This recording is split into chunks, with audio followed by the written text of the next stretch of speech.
Clark County Today is presented by Connell Real Estate. Hire an agent, get a team. Learn more by visiting connellrealestate.com. Hey everyone, Chris Brown here with your ClarkCountyToday.com video update for Tuesday, December 1st. That's right, it's December. Well, the number of deaths blamed on COVID-19 hit 100 in Clark County today after 9 deaths were reported. Clark County Public Health says many of those likely occurred over the Thanksgiving holiday and were only just reported. There were also 67 new cases announced today. Hospitalizations remained at 77 confirmed with 4 suspected cases. The COVID-19 case activity rate rose from 359 per 100,000 people last week to nearly 428 this week as well. Now, Clark County Public Health also confirming that Frito-Lay, the plant in Vancouver, is temporarily shut down after an outbreak of COVID-19 amongst employees there. It's unknown how many have been infected. The closure was said to be temporary in order to allow for a deep cleaning of the plant.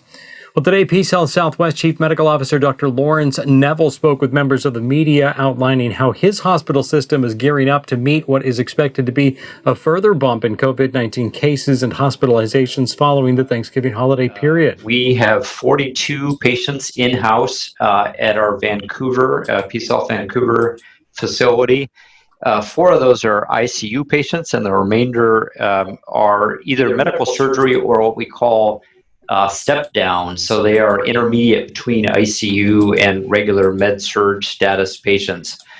We do have the capacity to take up to 54 COVID patients in our current configuration. And what I mean by that is we have walled off areas of the hospital to keep our COVID patients very safe and other patients very safe. And we have the ability within those existing spaces to take up to another 12 or so. And then we would have to construct more space within the hospital for additional patients.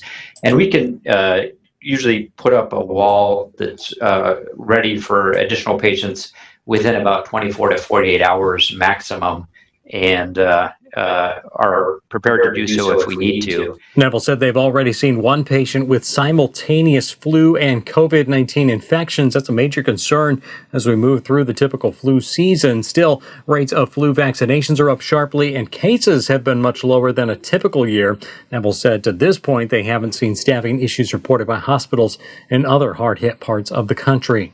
The Clark County Council voted 3-2 this afternoon in favor of new restrictions on fireworks. Starting a year from today, only so-called safe and sane fireworks will be allowed in unincorporated Clark County. And that means fireworks that fly more than a foot in the air or 6 feet along the ground will be prohibited.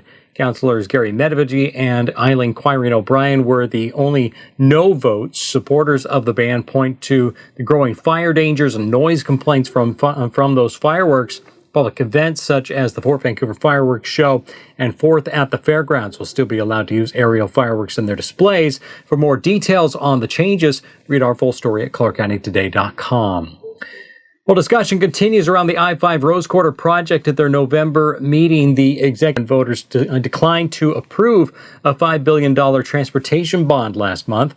Marlon Holmes of the North-Northeast Housing Strategy Group also brought up his concerns over news Oregon's Department of Transportation would not be fully funding that project. This is the first time I'm hearing about the cost of funding coming from anywhere but ODOT. So am I mistaken that this project would be fully paid for by the state and not any cost being incurred by the city of Portland? I mean, that's my question. Is Portland paying for any of this, or is this all being funded by ODOT? Because here it looks like public funding and private donations. And even a member of the Oregon Transportation Council chimed in, admitting the funding piece was somewhat confusing. The overall cost estimate for that project has increased from $450 million to nearly $800 million. Clark County residents will be watching the project closely, and we will, of course, keep you updated on developments at clarkcountytoday.com.